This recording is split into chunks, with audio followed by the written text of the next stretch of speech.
അയ്യോ, T V, phone, food, T V, phone മടുത്തു ശരിക്കും. കൊറോണ ഇല്ലായിരുന്നെങ്കിൽ കോളേജിൽ പോയി ഫ്രണ്ട്സിനായിട്ട് അടിച്ചു പൊളിക്കായിരുന്നു. പ്രിയ മാം പറഞ്ഞ കോവിഡ് ഡയറി കോളേജിൽ നിന്ന് തന്നെ ചെയ്യായിരുന്നു. അയ്യോ, കോവിഡ് ഡയറീൻ്റെ കാര്യം ഞാൻ പോയി ചെയ്യട്ടെ.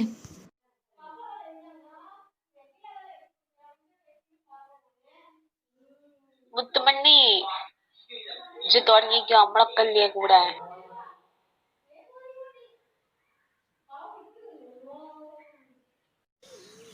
കോവിഡ് ഡയറിയുടെ കാര്യം എന്തായി എന്തോ. സുസ്മിതയും ലിനിയും ലൈനയും എല്ലാം വിളിച്ചിട്ട് കോവിഡ് ഡയറിയുടെ കാര്യമാണ് ചോദിക്കുന്നത്. ഞാൻ എന്തായാലും മിയക്കൊന്ന് മെസ്സേജ് അയച്ചു നോക്കട്ടെ. എനിക്കാണ് ടെൻഷൻ ആവുന്നു.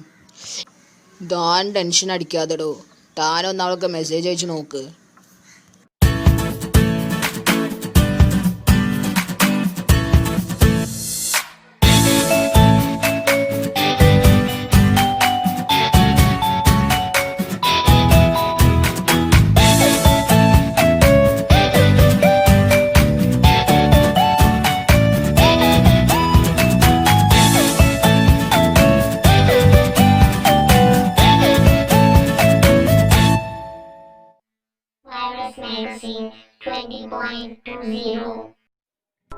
വിദ്യാർത്ഥിനികളുടെ കാലൊച്ചകൾക്കും ബഹളങ്ങൾക്കും ആരവങ്ങൾക്കും വേണ്ടി കാത്തിരിക്കുന്ന ഞങ്ങളുടെ പ്രൊവിഡൻസ് വിമൻസ് കോളേജിൻ്റെ ചിത്രം പ്രിൻസിപ്പൽ അഷ്മിത സിസ്റ്ററിൻ്റെ ക്യാമറ കണ്ണുകളിൽ പതിഞ്ഞതാണിത്.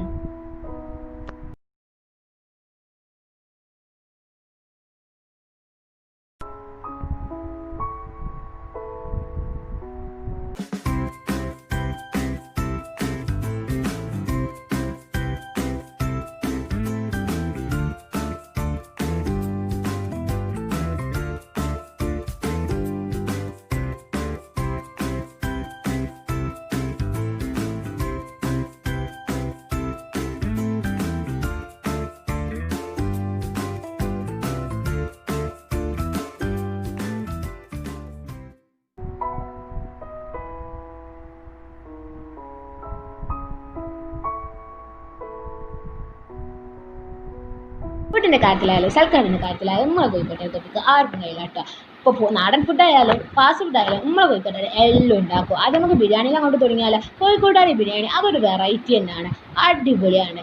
ബിരിയാണിക്ക് ശേഷം ഐസ്ക്രീം അത് നിർബന്ധം. ഇനിയിപ്പോൾ ബിരിയാണി മാത്രമായെന്നുള്ള വിഷമം നിങ്ങൾക്ക് വേണ്ട കേട്ടോ. സാധാ ചോറിൻ്റെ അപ്പുറം വെറൈറ്റി കുറേ കറികളുണ്ട്. ഇനി നാടൻ ഫുഡായെന്നുള്ള പരാതിയൊന്നും വേണ്ട. നമ്മൾ അതങ്ങൾക്ക് ഉണ്ടാക്കി നിൽക്കുന്ന സവർമ്മ പൊതിഞ്ഞ് വെച്ചിരിക്കുന്ന എല്ലാവരും കണ്ടില്ലേ. ഇനി ലോക്ക്ഡൗൺ കഴിയുമ്പോഴത്തേക്ക് ഒരു വീട്ടിൽ ഒരു കേക്ക് മേക്കർ അത് നിർബന്ധം. അപ്പോൾ നമ്മൾ പ്രിയാമാമൻ കുറച്ചില്ല, പ്രിയാമാമൻ ഉണ്ടാക്കി പ്രിയാമാമിൻ്റെ ഭാഗമായിട്ട് 2 കേക്ക്. ഇനി 4 മണി പലഹാരം. വാ, അടിപൊളി. ചിക്കൻ റോളും പന്നീർ എന്തൊക്കെ നിറച്ചതെല്ലാം കാണുന്നുണ്ടോ അവിടെ? എന്താണെന്ന് ആർക്കറിയാം. ഇനി അടുത്തത് വേറെന്തോ കൂട്ടത്തിൽ കൊഞ്ചിനും ഇവൻ തന്നെ കേട്ടോ. എന്തൊക്കെയോ ഐസ്ക്രീമും ബട്ടർ സ്കോച്ചും ചോക്ലേറ്റും എല്ലാം ഇട്ടിട്ട് ഞാൻ ഭയങ്കര തിരക്കിട്ട പണിയിലാണ്. പേര് കേട്ടപ്പോൾ ഞാൻ തന്നെ ബേജാറായിപ്പോയി. അതിലല്ലോ ക്രീമി ബട്ടർ സ്കോച്ചും ചോക്ലേറ്റ് ഡെസേർട്ടും വൈൻ ഗ്ലാസ് നല്ലാണെന്ന് പേര്. കൂട്ടത്തിൽ കൊഞ്ചിനും ഇവൻ തന്നെയല്ലേ. അപ്പോൾ അടിപൊളിയാണ് മക്കളെ, അടിപൊളി. നേരം എഴുതാം നേരം പേനയിൽ മഷി ഉണ്ടാകാറില്ല. കടലാസ് പരതുമ്പോൾ അവ അക്ഷരനിബന്ധമായിരിക്കും. പേനയും കടലാസും ചോദിക്കാൻ നേരം ചുറ്റും മനുഷ്യരുണ്ടാകാറില്ല. എഴുതാം നേരം ക്ലോക്കിൽ സൂചികൾ ഉണ്ടാകാറില്ല. അനിയൻ്റെ പഴയ വാച്ചിലെ സൂചികൾ പരതുമ്പോഴേക്കും അക്കങ്ങൾ അപ്രത്യക്ഷമാകും. എഴുതാം നേരം ലോകം തന്നെ ഉണ്ടാകാറില്ല.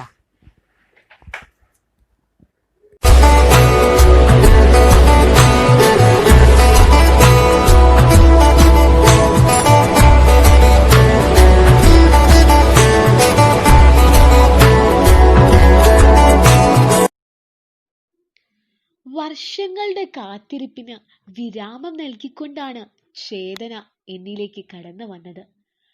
പലപ്പോഴായി വായിക്കാൻ ശ്രമിച്ച പുസ്തകം എന്നിലേക്ക് സ്വയം എത്തിച്ചേർന്നു. അതായിരുന്നു ആരാച്ചാർ. ലോകം മുഴുവൻ കൊറോണ പിടിമുറുക്കുമ്പോൾ ചേതന ഗ്രന്ഥമാലയിലേക്ക് പുതുകുടുക്കുകൾ ഞൊടിയിടയിൽ നിർമ്മിച്ചുകൊണ്ട് ബംഗാളിനെ പരിചയപ്പെടുത്തിക്കൊണ്ട് അതുവരെ അജ്ഞാതമായിരുന്ന ആരാച്ചാരുടെ ജീവിതം ഒരു കുരുക്കു നിർമ്മിക്കുന്ന ശ്രദ്ധയോടെയാണ് എനിക്ക് പരിചിതമാകുന്നത്. ചരിത്രത്തിന്റെ അവശേഷിപ്പുമായി ജീവിക്കുന്ന ഡാക്കുമായും കുടുംബമെന്ന ലോകത്തിലെ സ്വയം ഒതുങ്ങിയ മായും വിധി എന്ന കുടുക്കിനെ ഒരു വരണമാലയമണിഞ്ഞ സഞ്ജയ് കുമാർ മിത്രയുടെ അമ്മ ത്രൈലോകാദേവിയും എല്ലാവരും മുന്നോട്ട് വെക്കുന്നത് ഒന്നു തന്നെയായിരുന്നു: അടിച്ചമർത്തലിന്റെ രാഷ്ട്രീയം. ഈ നിശബ്ദ ശബ്ദങ്ങളെ ചേർത്ത് KR മീര ചേതനയുടെ വാക്കുകൾക്ക് മൂർച്ച പകരുന്നു. ലോകത്തിന്റെ ഏതു കോണിലും സ്ത്രീയിലേക്ക് ചൂഴ്ന്നിറങ്ങുന്ന ആ നീലക്കണ്ണുകളെ തന്റെ കുടുക്കിൽ മുറുക്കിക്കൊണ്ട് ഒരു ചിരി കീഴടക്കുന്ന ചേതന സമൂഹത്തിന്റെ കാലഹരണപ്പെട്ട ചട്ടങ്ങളെയാണ് പൊളിച്ചെഴുതുന്നത്. അബലമായ സ്ത്രീയിൽ നിന്നും വിധിയെ വെല്ലുവിളിക്കുന്ന അഭിമാനിയായ സ്വന്തം സ്വത്വത്തെ അംഗീകരിക്കുന്ന സ്ത്രീയിലേക്കുള്ള ചുവടുമാറ്റം തികച്ചും പ്രതീക്ഷ പകരുന്നു. 5 പേർക്കായി പകുത്തു നൽകപ്പെട്ടിട്ടും സ്വയം അവർക്കായി സമർപ്പിക്കപ്പെട്ടിട്ടും അർജുനനെ ഏറെ സ്നേഹിച്ചുവെന്ന കാരണത്താൽ എല്ലാവരാലും അവസാനം ഉപേക്ഷിക്കപ്പെടുന്ന ദ്രൗപദിയിൽ നിന്നും കാപട്യത്തിന്റെ ഈ മായാപ്രപഞ്ചത്തിൽ യഥാർത്ഥ സ്നേഹം ഒരു ചതിയാണെന്ന് തിരിച്ചറിയുന്ന ചേതനയിലെത്തുമ്പോൾ സ്ത്രീകളുടെ വ്യക്തിബോധത്തിന് വന്ന ശക്തമായ മാറ്റത്തെയാണ് KR മീര അടയാളപ്പെടുത്തുന്നത്. ചേതന, നീ തുടരുക. ഈ ലോകത്തിലെ നീലക്കണ്ണുകളെയെല്ലാം നിന്റെ കുടുക്കിൽ മുറുക്കിക്കൊണ്ട് പെണ്ണിടങ്ങളെ അടയാളപ്പെടുത്തിക്കൊണ്ട്.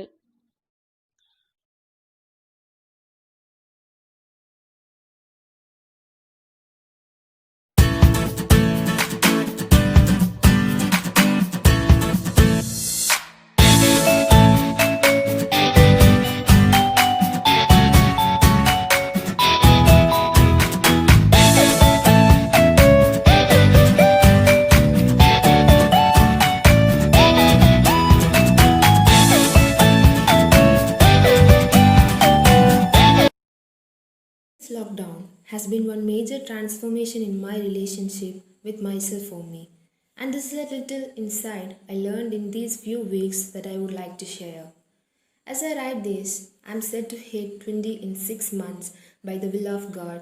And yeah, looking back to almost 2 decades, it has been a pretty amazing journey with mistakes made, lessons learned the hard way, hard times gone through, and happy moments that I would probably cherish forever. I know I sound like an old grandma when I say that. I mean, I probably haven't even gotten to the climax of the story of my life yet, but nonetheless. But one of the major realizations this lockdown has given me is I came through all these years of my life thinking I know who I am, I know what I have done, and I know what I want to do in my life. But guess what? It was all a delusion. The truth is, I don't know who I am. I don't know what I wish from life. I don't know what is it that will bring meaning to my existence, that will stop me from being just one another human that walked on this earth. What else did I expect though? Throughout these decades, I have made time for my family, I have made time for my friends, I have made time for school or college, and everything that comes with it. But how much time have I made for myself? How much time have I made to learn myself, the being that I am?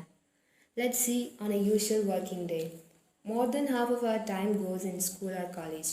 When we come back home, we do our daily chores, any other tasks for school or college, maybe spend time with family, chat to our friends, watch a movie or something, play games, whatever we do on a daily basis. This seems perfectly normal, right? Except to me, it is not. You see, I believe a human's predominant mental state is of a problem-solving nature. Only when we are in alignment with authentic raw nature of our existence will we be in peace, in contentment, and experience what is called true happiness. When we stay away from our true nature, purpose, and orientation of our existence, we stay away from experiencing true peace, contentment, and happiness. Now, I do not intend to generalize here.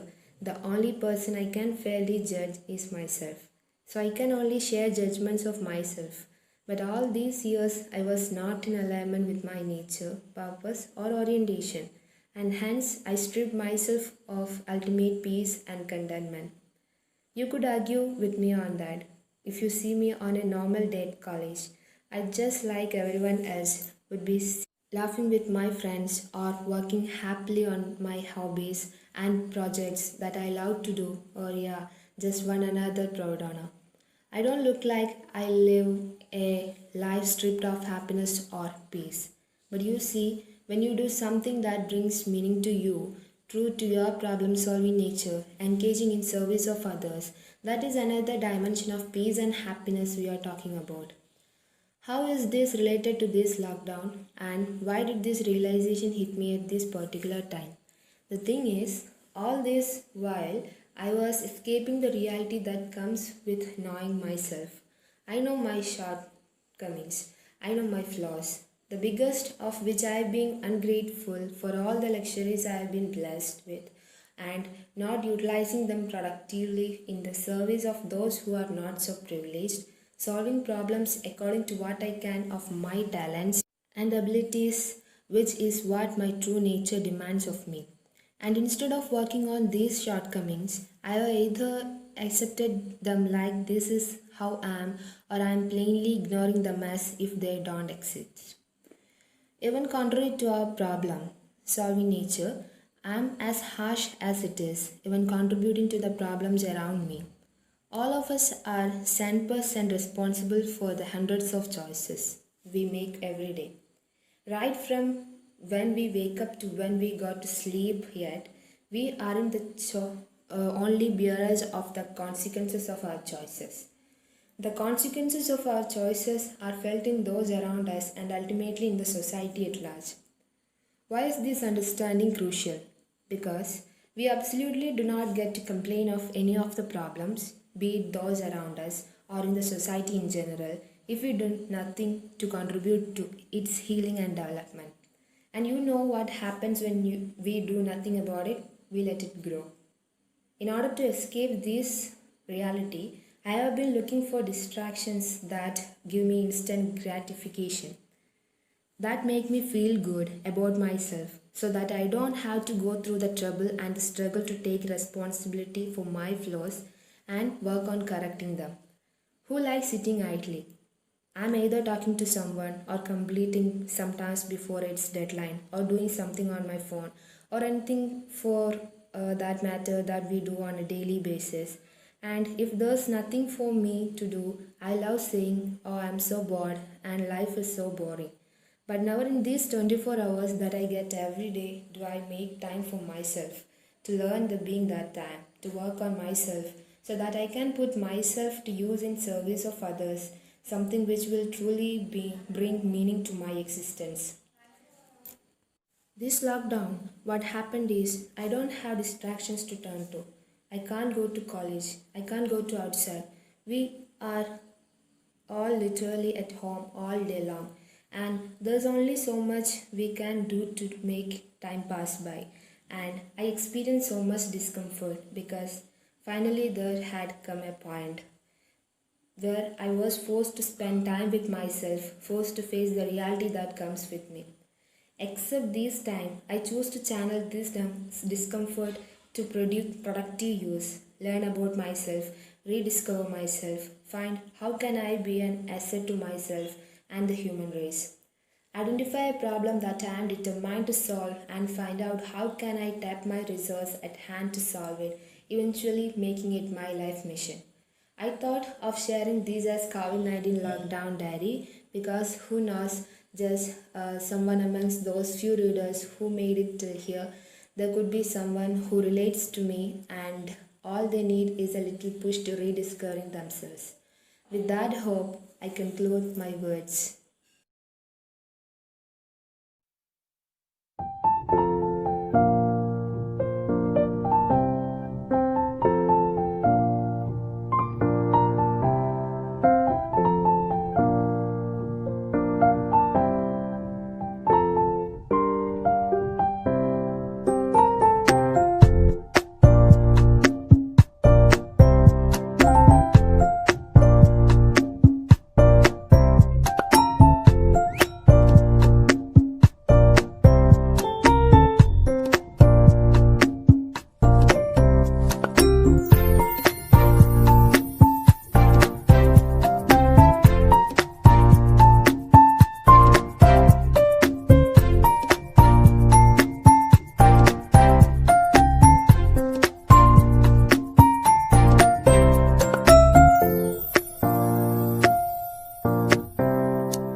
Nalini 1963 Karoor Neelakanta പിള്ളയുടെ ഒരു ചെറുകഥാ സമാഹാരത്തിൻ്റെ ആദ്യ കഥയാണ് മരപ്പാവകൾ.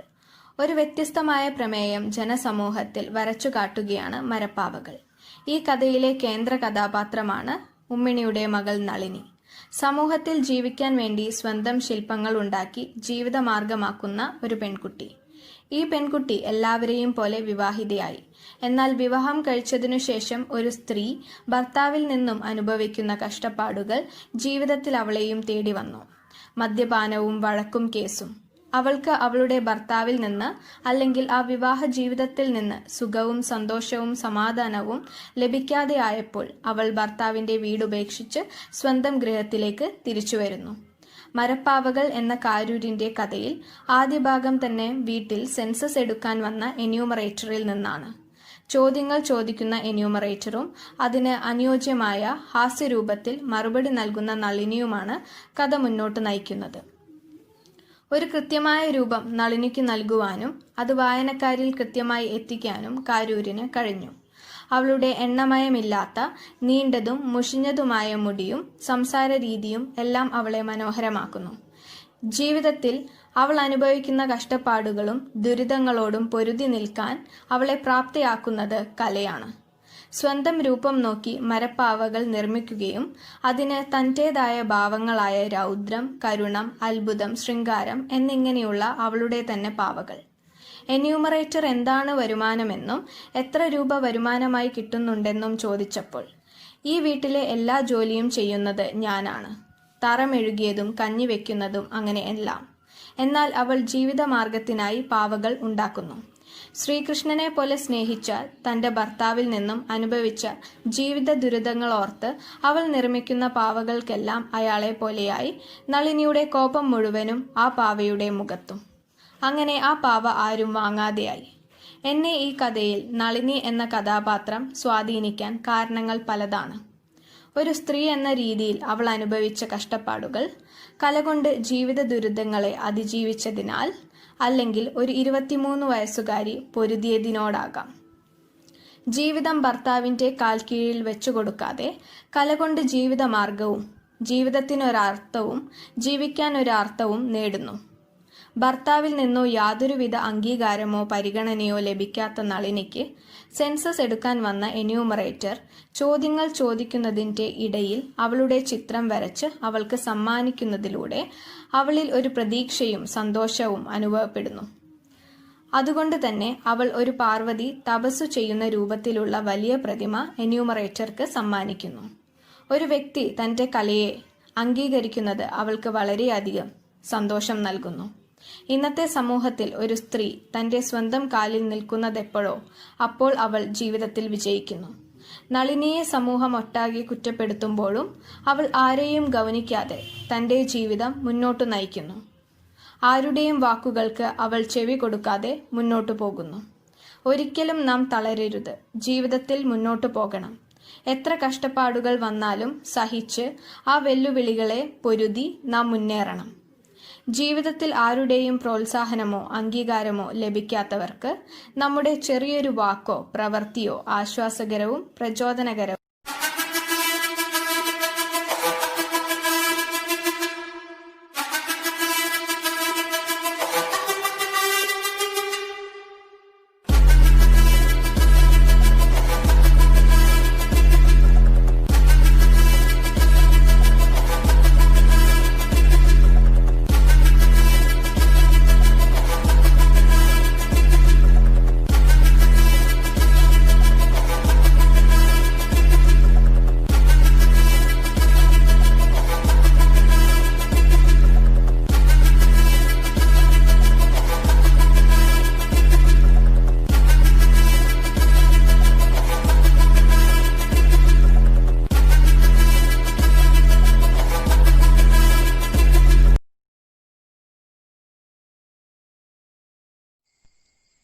I was walking through my balcony with a cup of chai in my hand, taking long strides.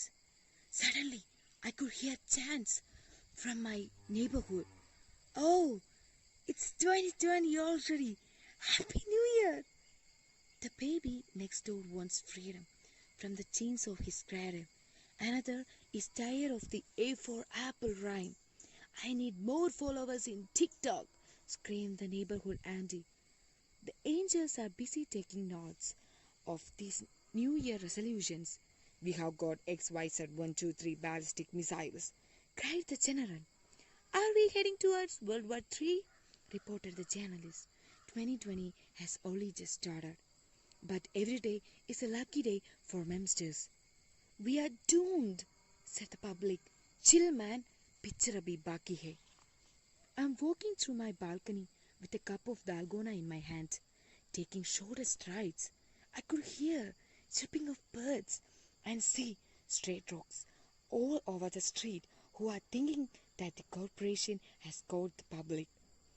The baby next door wants to see his mother, who is working in the clinic yonder. Heard that she got beaten up by the society wallahs, along with threats asking to leave her own house. New words got added to my dictionary. Until then, no fail as something that triggered my brain. Corona was an optical phenomenon. Virus was a movie on Nipah. Seems like it came to the rescue of the lifebuoy who sang Dote Javo way before. Quarantine and social distancing along with lockdown as an anticlimax, green masks, sanitizers and hand washes for us became like Vikram and Vedal. She was a girl who whined about her college. Missing my college is her current WhatsApp status. Being a proud couch potato, Netflix and chill was my party anthem. 2 weeks from lockdown, I'm done with it. I'm going to be productive, sang my desperate soul, with determination stronger than my fashion goal. Day 1 and day 2 were spent in planning and plotting. Day 3 was fruitful, spending eating chakka and ma. Day 4 ended up in experimenting my upper limb to sleep, ended up formulating to the three-airy diet. Infinity is not maths, but a desperate emotion. With plenty of family time, not knowing what to speak or how to laugh to jokes and thoughts that are alien to you. And then we realized that until now we were 4 strangers within close walls, small talks that start from childhood memories you feel like have lived for centuries, with memories so innocent that you lost long back to virtual beings. When 6 o'clock strikes, our CM appears with updates on the dreadful hacker. PM comes with monthly challenges like 5-minute Thali and 9-minute Diwali. Sab changa si. Some jerks out there got restless and tried ways to evade the police eyes. Why don't you get that? Risking their lives for us is noble. Should treat your brain, that is your cure. Instagram feeds run out of space by loads of content posts out there. Everyone turned out to be prodigies in handling cutleries or acrylics, while Google Classrooms and Zoom calls made sure that we work from home. It is high time we realize the pain of those who are detained and robbed of choice and dignity with no control over their body and mind. We always consider it as a distant truth that could never find us.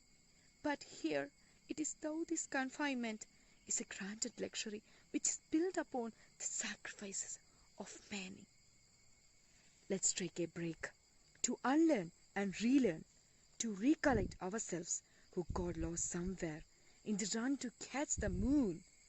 But there's a world within ourselves left unexplored and undernourished. In the process, if we get bored, play the nation's anthem. Go, Corona, go. Go, Corona, go.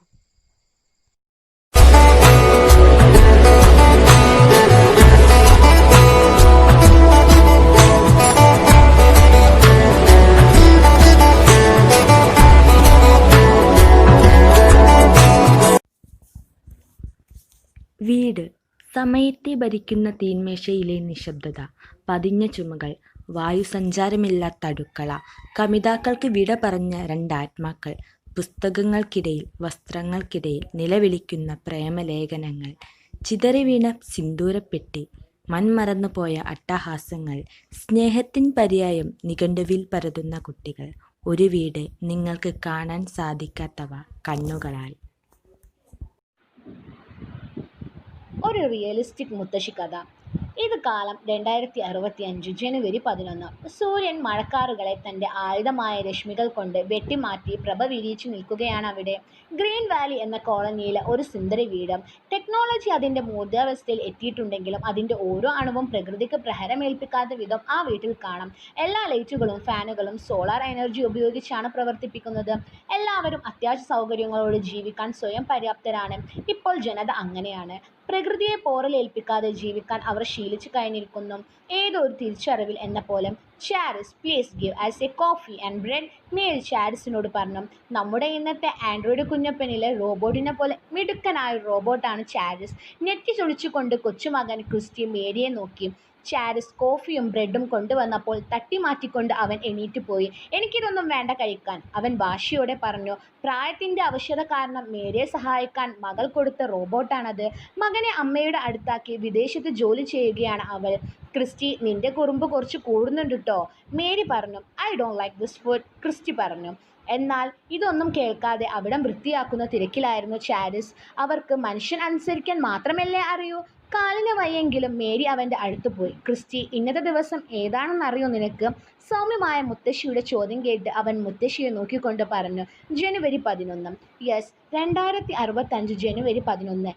45 വർഷങ്ങൾക്ക് മുമ്പ് ഈ ദിവസം മേരിയുടെ കണ്ണുകൾ നിറഞ്ഞു. ചിന്തകളിലേക്ക് ആഴ്ന്നിറങ്ങി കൈകൾ വിറക്കാൻ തുടങ്ങി, ശരീരം വിയർക്കാനും. ഹേ, വാട്ട് ഹാപ്പൻ ഗ്രാൻഡ്മ?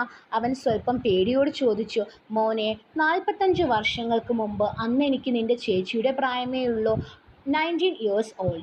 മധുരമേറിയ സൗഹൃദക്കൂട്ടിൻ്റെ കോളേജ് ദിനങ്ങളിലേക്ക് കയ്പ് വിതറിക്കൊണ്ട്, സൗഹൃദ സംഭാഷണങ്ങൾ പൊടിയേണ്ട നാട്ടിൻപുറത്തെ ചായക്കടകളെ സ്തംഭിച്ചുകൊണ്ട്, ലോകത്തെ മരവിപ്പിച്ചുകൊണ്ട് അവൻ വന്ന് ലോകം കീഴടക്കിയത് നമ്മൾ തിരിച്ചറിഞ്ഞ ദിവസം.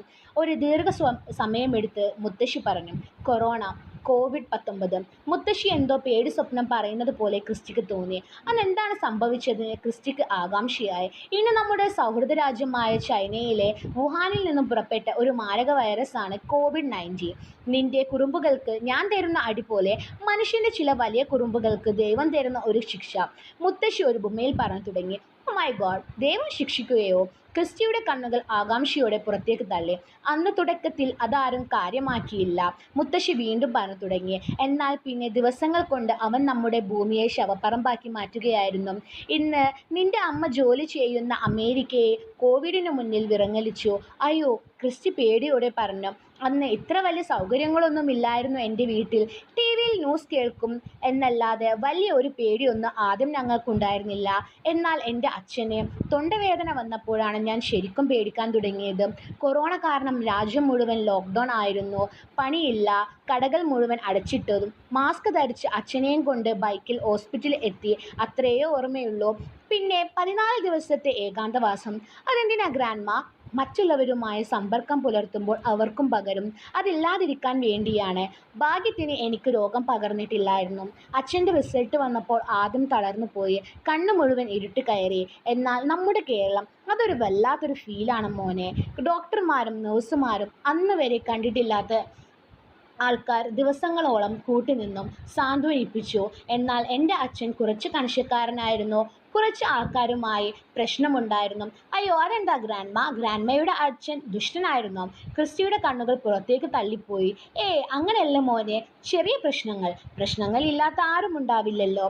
എന്നാൽ അന്ന് ആ ക്രിട്ടിക്കൽ സ്റ്റേജിൽ ശ്വാസം എടുക്കാൻ പോലും ആകാത്ത എൻ്റെ അച്ഛനെ പരിചരിച്ചത് മുമ്പ് അച്ഛനുമായി വഴക്കിട്ട ഒരു ഡോക്ടറായിരുന്നു, ഡോക്ടർ സെക്കറിയ. ആ മഹാമനുഷ്യൻ ഇല്ലായിരുന്നുവെങ്കിൽ. ഗ്രാൻഡ്മ ഒരു നിമിഷം നിശബ്ദയായി. ഇതെല്ലാം കേട്ടുകൊണ്ടാണ് ചാരിസ് അങ്ങോട്ട് വന്നത്. ഇളം കാറ്റ് മെല്ലെ അതിലൂടെ തഴുകിപ്പോയി. മേരി പിന്നെയും സംസാരിച്ചു തുടങ്ങി. അച്ഛൻ ആശുപത്രിയിൽ നിന്ന് അദ്ദേഹത്തെ കണ്ടപ്പോൾ നെഞ്ചു പിടിഞ്ഞ് കരയുകയായിരുന്നു, ഒരു കൊച്ചു കുഞ്ഞിനെ പോലെ. തൻ്റെ ശത്രു തന്നെ രക്ഷിച്ചു എന്നറിഞ്ഞപ്പോഴുള്ള വികാരങ്ങൾ, അച്ഛൻ അദ്ദേഹത്തോട് ചെയ്ത തെറ്റുകൾക്കെല്ലാം അടിയറവ് പറഞ്ഞ ദിനങ്ങളായിരുന്നു അത്. അച്ഛന് ദൈവം പഠിപ്പിച്ച ഒരു പാഠം. എന്നാൽ ഡോക്ടർ സെക്കറിയ അന്ന് ഇത്ര മാത്രമേ പറഞ്ഞിട്ടുണ്ടായിരുന്നുള്ളൂ: മനുഷ്യനല്ലേ, തെറ്റുപറ്റിപ്പോവില്ലേ. ദേശത്തിൻ്റെയും അഹങ്കാരത്തിൻ്റെയും മഞ്ഞുമല സമാധാനമാകുന്ന നദിയിലേക്ക് ഒഴുകി അലയുകയായിരുന്നു ആ സമയം. അതുവരെ ധൂർത്തടിച്ചും കൊന്നും കൊലവിളിച്ചും കഴിഞ്ഞിരുന്ന ഒരു ജനതയ്ക്ക് സ്നേഹത്തിൻ്റെയും കൂട്ടായ്മയുടെയും പാഠം പഠിപ്പിച്ചു തന്നു എന്ന ഒരു കടപ്പാട് മാത്രമേ കൊറോണയോട് ഞങ്ങൾക്കുണ്ടായിരുന്നുള്ളൂ. മേരി അവിടെ നിന്ന് എഴുന്നേറ്റ് ജനാലക്കരികിലൂടെ പുറത്തേക്ക് തിരക്കേറിയ പാതയിലേക്ക് നോക്കി. പല വർണ്ണങ്ങളിലുള്ള CNG ഉപയോഗിച്ചുള്ള വാഹനങ്ങൾ, ചിലത് കറണ്ട് ഉപയോഗിച്ചുള്ളതും. അന്ന് ആ കൊറോണ കാലത്ത് എങ്ങനെ ഒരു കാഴ്ച കാണാൻ കുറെ കൊതിച്ചിട്ടുണ്ടായിരുന്നു. മേരി തുടർന്നു.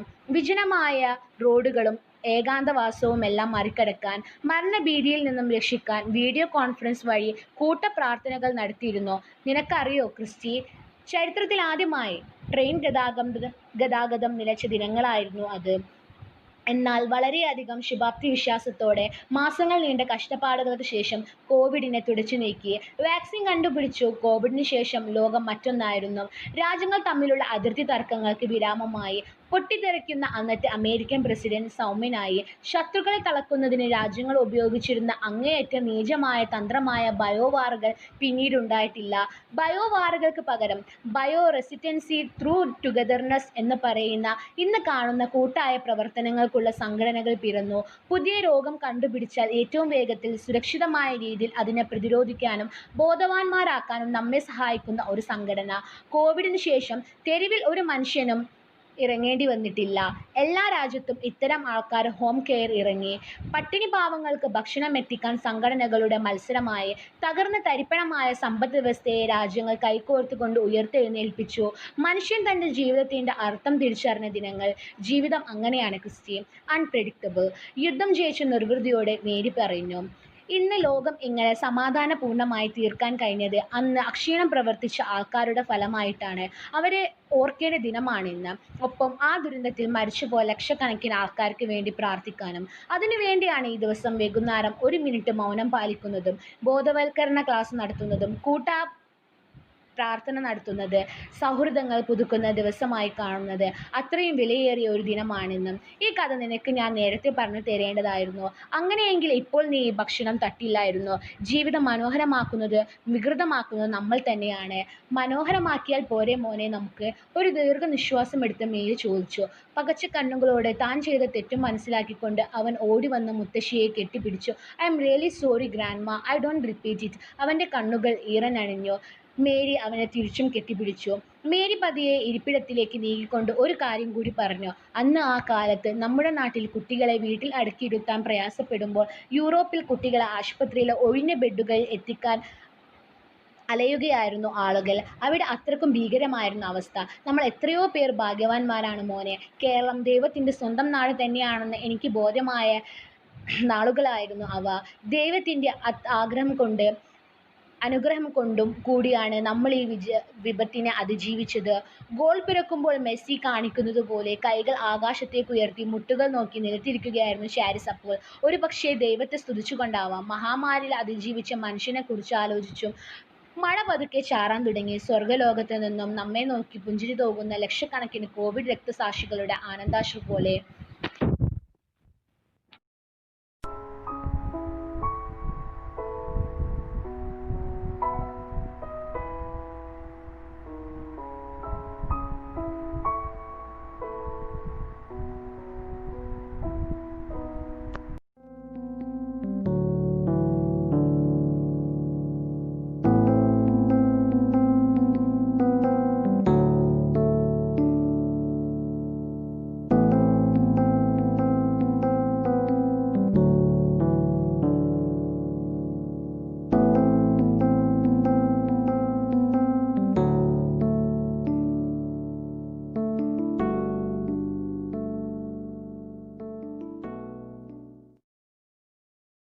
ദശമുഖൻ. ദശമുഖൻ എന്ന വാക്കിന് 10 മുഖങ്ങളുള്ളവൻ എന്നാണ് അർത്ഥം. ലോകം ഈ പേര് കൽപ്പിച്ചു കൊടുത്തിട്ടുള്ളത് ഒരേയൊരു വ്യക്തിക്കാണ്. നിസ്സംശയം പറയാം, ആ വ്യക്തി രാമായണത്തിലെ ലക്ഷണമൊത്ത പ്രതിനായകനായ രാവണൻ തന്നെയാണെന്ന്. ആ രാവണനെ എന്നെ സ്വാധീനിച്ച കഥാപാത്രം എന്ന വിഷയത്തിന് കീഴിൽ കൊണ്ടുവരാൻ എന്നെ പ്രേരിപ്പിച്ചത് അമീഷ് ത്രിപാഠി എന്ന ഇന്ത്യൻ സാഹിത്യകാരനും അദ്ദേഹത്തിൻ്റെ പകരം വയ്ക്കാനില്ലാത്ത എഴുത്തുകളുമാണ്. നീണ്ട കാത്തിരിപ്പിന് ശേഷം പ്രസിദ്ധീകരിക്കപ്പെട്ട ഒന്നാണ് അമീഷിൻ്റെ രാമചന്ദ്ര പരമ്പരയിലെ 3-ാം ഭാഗമായ രാവൺ എനിമി ഓഫ് ആര്യവർത്ത. ഞാനും നിങ്ങളും അടങ്ങുന്ന ഈ ലോകം രാക്ഷസ രാജാവായി കണ്ട രാവണന് മറ്റൊരു പ്രതിച്ഛായ തന്നെ നൽകി രാവണൻ എന്ന സങ്കല്പത്തെ മാനുഷികമായ എല്ലാ പരിഗണനകൾക്കും വിധേയമാക്കി അവതരിപ്പിക്കുന്നൊരു രീതിയാണ് അമീഷ് കൈക്കൊണ്ടത്. എന്നെ ഈ കൃതിയിലേക്ക് ഏറ്റവും അധികം ആകർഷിച്ചത് ഈ കൃതിയുടെ പേര് തന്നെയാണ്. രാവൺ ഓഫൻ ഓഫ് ആര്യാവർത്ത എന്ന തലക്കെട്ടാണ് അമീഷ് ആദ്യം ഈ കൃതിക്ക് വേണ്ടി തീരുമാനിച്ചിരുന്നത്. പിന്നീട് അത് രാവൺ എനിമി ഓഫ് ആര്യാവർത്ത എന്നായി മാറി. അതിനു കാരണം അമീഷ് തന്നെ രേഖപ്പെടുത്തുന്നുണ്ട്. എന്നാൽ ആ കാരണം നമ്മിലേക്ക് എത്തുന്നത് ഈ നോവലിലെ രാവണൻ എന്ന കഥാപാത്രത്തിലൂടെയാണ്. അമീഷിൻ്റെ രാവണൻ വ്യത്യസ്തനാണ്. വായുപുത്രന്മാർക്കും മലയപുത്രന്മാർക്കും ഇടയിൽ എല്ലാവരാലും വെറുക്കപ്പെടുന്ന ഒരു നാഗൻ ആയി ജനിക്കേണ്ടി വന്നവൻ. 9-ാം വയസ്സിൽ അമ്മയായ കൈകസിയുടെയും നാഗനായി പിറന്ന സഹോദരൻ്റെയും സംരക്ഷണം ഏറ്റെടുക്കേണ്ടി വന്നവൻ. 9 വയസ്സ് മാത്രം പ്രായമുള്ള രാവണൻ തൻ്റെ മാതുലനായ മാരീചനോട് പറയുന്ന ഒരു വരിയുണ്ട്. ഞാനാണ് ഈ കുടുംബത്തിലെ ഏറ്റവും മൂത്ത ആൺതരി. എനിക്ക് ചില ഉത്തരവാദിത്തങ്ങളുണ്ട്. ഒരുപക്ഷെ എനിക്ക് തോന്നുന്നു ഈ 9 വയസ്സുകാരൻ രാവണനോടാവാം എനിക്ക് ആദ്യം ആരാധന തോന്നിയത്. പിന്നീട് അങ്ങോട്ട് അമീഷിൻ്റെ വരികളിലൂടെ നാം കാണുന്ന രാവണൻ ആരുടെയുള്ളിലും സ്വാധീനം ചെലുത്താൻ പ്രാപ്തിയുള്ള ഒരുവനായിരുന്നു. തൻ്റെ 4 വയസ്സിൽ കന്യാദേവിയായി ആരാധിക്കപ്പെടുന്ന കന്യാകുമാരി എന്ന വേദവതിയോട് രാവണന് തോന്നുന്ന പ്രണയം പോലും നമ്മെ ഈ കഥാപാത്രത്തിൻ്റെ ആരാധകരാക്കുന്നു. 4 വയസ്സിൽ തോന്നിയ ആ ഇഷ്ടം ഒരു കോട്ടവും തട്ടാതെ തൻ്റെ ജീവിതകാലം മുഴുക്കെ കൊണ്ടു നടന്ന ഈ രാവണനെ സ്നേഹിക്ക വയ്യാതെ നിവൃത്തിയില്ല. പേരുപോലും അറിയാതെ, അവളെപ്പറ്റി ഒന്നും അറിയാതെ രാവണൻ വേദവതിയെ 20 വർഷത്തോളം അന്വേഷിച്ചു നടന്നു. ആരുടെ മുമ്പിലും തലകുനിക്കാത്ത അഭിമാനിയായ രാവണൻ വേദവതിയുടെ മുമ്പിൽ അസ്വസ്ഥനാകുന്നതും പതറിപ്പോകുന്നതും അവളുടെ പേര് പോലും ഉച്ചരിക്കാൻ സാധിക്കാത്തവനായി മാറുന്നതുമൊക്കെ നമ്മെ ഈ കഥാപാത്രത്തോട് അടുപ്പിക്കുന്നു. അവൾ ഇന്ന് മറ്റൊരാളുടെ ഭാര്യയാണെന്നും അയാളുടെ കുഞ്ഞിനെ പേറുന്ന അമ്മയാണെന്നും അറിഞ്ഞിട്ടും വേദവതിയോടുള്ള രാവണൻ്റെ പ്രണയത്തിൽ മാറ്റമൊന്നും സംഭവിക്കുന്നില്ല. അവൻ അവളെ സ്നേഹിച്ചിരുന്നത് അവളുടെ മനസ്സിനു വേണ്ടിയായിരുന്നു. അവൾ എന്ന ശക്തി അവന് പകരുന്ന കരുത്തിനു വേണ്ടിയായിരുന്നു. വേദവതിയെന്ന ആ ശക്തി മരണത്തിനിരയാവുമ്പോൾ, തന്നിൽ നിന്ന് എന്നേക്കുമായി അവൾ മറഞ്ഞുപോയി എന്ന് തിരിച്ചറിയുമ്പോൾ പൊട്ടിക്കരയുന്ന ഒരു രാവണനെയാണ് നാം അവിടെ കാണുന്നത്. വേദവതി എന്ന ലക്ഷ്യത്തിനു വേണ്ടി മാത്രം അതുവരെ ജീവിച്ചിരുന്ന രാവണന് തൻ്റെ ലക്ഷ്യം നഷ്ടപ്പെട്ടപ്പോൾ ആ ലക്ഷ്യത്തിനൊപ്പം നഷ്ടമായത് തന്നെ കൂടിയാണ്. പിന്നീട് നമ്മൾ കാണുന്നത് രൗദ്രമൂർത്തിയായ ഒരു രാവണനെയാണ്. തൻ്റെ ജീവിത ലക്ഷ്യത്തിൻ്റെ നാശത്തിനു കാരണമായ എല്ലാവരെയും, സപ്തസിന്ധു എന്ന ആ നാടിനെയും മുഴുവനായി അവസാനിപ്പിക്കാൻ തയ്യാറെടുത്ത ഒരു രൗദ്രമൂർത്തിയായി രാവണൻ നമുക്ക് മുൻപിൽ അവതരിക്കുന്നു. താൻ സ്നേഹിക്കുന്നവർക്ക് വേണ്ടി എന്തും ചെയ്യാൻ മടിക്കാത്ത ഈ രാവണൻ എന്നിൽ ചെലുത്തിയ സ്വാധീനം ചെറുതല്ല. സ്വന്തമെന്ന് പറയാൻ തൻ്റെ അമ്മ കൈകസിയും സഹോദരൻ കുംഭകർണനുമല്ലാതെ മറ്റൊന്നുമില്ലാതിരുന്ന 9 വയസ്സുകാരൻ രാവണൻ പിന്നീട് രാജ്യത്തിലെ തന്നെ ഏറ്റവും വലിയ സമ്പന്നനായ ലങ്കാധിപതി രാവണൻ ആയി മാറുന്നത് മികച്ച ഒരു രൂപാന്തരീകരണം തന്നെയാണ്. തൻ്റെ വളർച്ചയ്ക്കു വേണ്ടി, തൻ്റെ കുടുംബത്തിനു വേണ്ടി, തൻ്റെ രാജ്യത്തിനു വേണ്ടി കഠിനപ്രയത്നം ചെയ്യുന്ന രാവണനെ തീർച്ചയായും എന്നിൽ പ്രചോദനമുണർത്തുന്ന ഒരു ആരാധനാപാത്രമായാണ് ഞാൻ കാണുന്നത്. തനിക്ക് എല്ലാം നഷ്ടപ്പെടുത്തിയ വിധിയെ ആയുധമാക്കി നഷ്ടപ്പെട്ടതെല്ലാം തിരിച്ചുപിടിക്കാൻ ശ്രമിക്കുന്ന രാവണൻ. പക്ഷെ അപ്പോഴും തിരിച്ചുപിടിക്കാൻ അസാധ്യമായ ഒന്ന് മാത്രമേ രാവണൻ്റെ മുൻപിൽ ഉണ്ടായിരുന്നുള്ളൂ. അത് വേദവതിയായിരുന്നു. ആ ദുഃഖം എന്നും രാവണനെ അലട്ടിയിരുന്നു. പിന്നീട് സഹോദര നിർബന്ധത്താൽ മറ്റൊരു സ്ത്രീയെ വിവാഹം ചെയ്തിട്ടും അതിലൊരു മകൻ ജനിച്ചിട്ടും വേദവതിയെ വിട്ടുകളയാൻ രാവണന് സാധിച്ചില്ല. അവളുടെ ചിതയിൽ നിന്നും ബാക്കിയായ 2 വിരലുകളുടെ അസ്ഥി തൻ്റെ കഴുത്തിലണിഞ്ഞു നടന്നു ആ കാമുകൻ. രാവണൻ ആത്മാരാധനയിൽ മുഴുകിയ ഒരു കഥാപാത്രമായി അവതരിപ്പിക്കപ്പെടുന്നുണ്ട് നോവലിൽ പലയിടത്തും. പക്ഷെ തന്നെപ്പോലെ തന്നെ രാവണൻ സ്നേഹിച്ചവരാണ് വേദവതിയും കുംഭകർണനും മകൻ ഇന്ദ്രജിത്തും. അവർക്കു വേണ്ടി സ്വന്തം ജീവൻ ത്യജിക്കാനും സന്നദ്ധനായിരുന്നു രാവണൻ. പക്ഷേ വേദവതിയുടെ മരണശേഷം ഈ ലോകത്തെ മുഴുവൻ നശിപ്പിക്കാൻ ഒരുങ്ങിയിറങ്ങിയ രാവണനിൽ ഒരു ഉത്തമ വില്ലനെ കണ്ടെത്തുകയായിരുന്നു മഹാഋഷി വിശ്വാമിത്രൻ. രാവണന്റെ ഓരോ പ്രവൃത്തിയും അവനെ സീത എന്ന വിഷ്ണുവിന് യോജിച്ച ഒരു വില്ലനാക്കി മാറ്റുകയാണെന്ന് വിശ്വാമിത്രൻ വിശ്വസിച്ചു. പിന്നീട് സീത അപഹരണ സന്ദർഭത്തിൽ വേദവതിയുടെ മകളാണ് സീത എന്ന് രാവണൻ തിരിച്ചറിയുമ്പോൾ വിശ്വാമിത്രൻ ഇതെല്ലാം മുൻകൂട്ടി കണ്ടുകൊണ്ടാണ് തൻ്റെ കളിക്കളം തയ്യാറാക്കിയതെന്ന് വായനക്കാർ മനസ്സിലാക്കുന്നു. സീത വേദവതിയുടെ മകളാണെന്ന തിരിച്ചറിവുള്ളിടത്തോളം കാലം രാവണന് വിഷ്ണുവായ സീതയെ വധിക്കാൻ സാധിക്കില്ല എന്ന സത്യം നമുക്ക് മുൻപിൽ ചുരുളഴിയപ്പെടുന്നു. ചുരുക്കി പറഞ്ഞാൽ രാവണനെ പലരും തങ്ങളുടെ ആവശ്യങ്ങൾക്കായി ഉപയോഗിക്കുകയാണ് ചെയ്തത്. വിധി പോലും അവനെ തൻ്റെ സ്വാർത്ഥ താൽപ്പര്യങ്ങൾക്കായി വിനിയോഗപ്പെടുത്തി. വേദവതിയിലൂടെ ധർമ്മപാതയിൽ സഞ്ചരിക്കാൻ ഒരുങ്ങിയ രാവണന് അവളുടെ മരണം സമ്മാനിച്ച് വിധി അവനെ അധർമ്മിയാക്കി. ധർമ്മപാതയിൽ സഞ്ചരിക്കാൻ ആഗ്രഹിക്കുന്ന കുംഭകർണനോട് അധർമ്മിയായ തന്നെ ഒരു ചവിട്ടുപടിയാക്കി ധർമ്മപാതയിലേക്ക് നടന്നു കയറാൻ ആവശ്യപ്പെടുന്ന രാവണനെ നമ്മൾ കാണുന്നു. പക്ഷേ രുദ്രഭഗവാന്റെ ഭക്തനും അധർമ്മി എന്നു ലോകം വിശേഷിപ്പിക്കുന്നവനുമായ ഈ രാവണനിൽ ഞാൻ കണ്ടത് ധർമ്മബോധമുള്ള ഒരു അധർമ്മിയെയാണ്. നേരത്തെ പറഞ്ഞിരുന്നതുപോലെ വളരെയധികം മാനുഷിക പരിഗണനകളും സവിശേഷതകളും കൊടുത്തുകൊണ്ടാണ് അമീഷ് തൻ്റെ രാവണനെ ചിത്രീകരിച്ചിരിക്കുന്നത്. പലയിടത്തും അസാൻമാർഗികയായ മദ്യാസക്തിയുള്ള പരസ്ത്രീബന്ധമുള്ള സ്ത്രീകളെപ്പറ്റി മോശം അഭിപ്രായമുള്ള ഒരു രാവണനെ നമ്മൾ കാണാനിടയാകുന്നു. എന്നാൽ തെറ്റുകൾ ചെയ്യുന്നതും ആ തെറ്റുകളിൽ നിന്ന് പലതും പഠിക്കുന്നതും മനുഷ്യ സഹജമാണെന്നുള്ള ബോധ്യം നമുക്കെല്ലാവർക്കുമുണ്ട്. സത്യം പറയുകയാണെങ്കിൽ എന്നിൽ സ്വാധീനം ചെലുത്തിയ ഒരു കഥാപാത്രമായിരുന്നിട്ടുകൂടെ രാവണന്റെ പല വാക്കുകളും എന്നിലെ സ്ത്രീയെ അസ്വസ്ഥയായി ആക്കി എന്നുള്ളത് പറയാതിരിക്കാൻ വയ്യ. പക്ഷേ ഈ തെറ്റുകളെയൊക്കെയും ആ മനുഷ്യനിലെ വലിയൊരു ശരിയാണ് നമുക്ക് മുൻപിൽ തുറന്നു വയ്ക്കുന്നത്. ആ ശരി തന്നെയാണ് ഈ നോവലിൻ്റെ തലക്കെട്ടിനെ രാവൺ ഓഫൺ ഓഫ് ആര്യവർത്തയിൽ നിന്ന് രാവൺ എനിമി ഓഫ് ആര്യവർത്തയിലേക്ക് നയിച്ചത്. തൻ്റെ ചെറുപ്പകാലം മുതൽക്കേ തൻ്റെ വിധിയുടെ ഉത്തരവാദിത്തം തനിക്ക് തന്നെയാണ് എന്ന് വിശ്വസിച്ചിരുന്നവനാണ് രാവണൻ. പക്ഷേ അവൻ്റെ സ്വദേശം പോലും അവനെ കൈയൊഴിയുകയാണ് ചെയ്തത്. ആ അർത്ഥത്തിൽ രാവണൻ ഒരു അനാഥനാണ്. പക്ഷേ അവൻ്റെ കഥ നമുക്ക് മുൻപിൽ ചുരുളഴിയുമ്പോൾ തൻ്റെ സ്വദേശം ഒഴിവാക്കി പോകാൻ അവനെടുത്ത തീരുമാനം സസൂക്ഷ്മതയോടെ എടുത്ത ഒന്നാണെന്ന് നാം മനസ്സിലാക്കുന്നു. തൻ്റെ നാടിൻ്റെ വൈരിയായി മാറാൻ രാവണൻ സ്വയമേ തീരുമാനിക്കുകയായിരുന്നു. അവൻ്റെ ആ ശത്രുതയുടെ മുഖം അലങ്കരിച്ചത് നിർവികാരത എന്ന ഭാവമാണ്.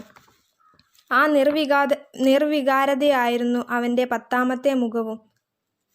എന്നിരുന്നാലും തൻ്റെ ജനം ബഹുമാനത്തോടെ ഇരയിവ എന്ന് വിളിക്കുന്ന ഈ രാവണനോട് ജീവിതത്തെക്കുറിച്ച് ഒരു ബോധമുണ്ടാക്കി തന്നതിനും താഴ്ചയിൽ നിന്നും ഉയർച്ചയിലേക്ക് ഒരു വളർച്ച സാധ്യമാണെന്ന് ബോധ്യപ്പെടുത്തി തന്നതിനും നമ്മൾ സ്നേഹിക്കുന്നവരാരും നമ്മെ വിട്ടുപോവുകയില്ല എന്ന് മനസ്സിലാക്കി തന്നതിനും രക്തബന്ധത്തെക്കാൾ ഉറപ്പുള്ളതായി മറ്റൊന്നുമില്ല എന്ന് പഠിപ്പിച്ചു തന്നതിനും ഞാൻ കടപ്പെട്ടിരിക്കുന്നു. നവരസങ്ങളിലെ 9 ഭാവങ്ങളും ഒപ്പം 10ാമത്തെ നിർവികാരതയുടെ ഭാവവും പേറിയ ഈ ലങ്കാധിപതിക്ക് ദശമുഖൻ എന്ന പേരു തന്നെയാണ് ഏറ്റവും അനുയോജ്യം.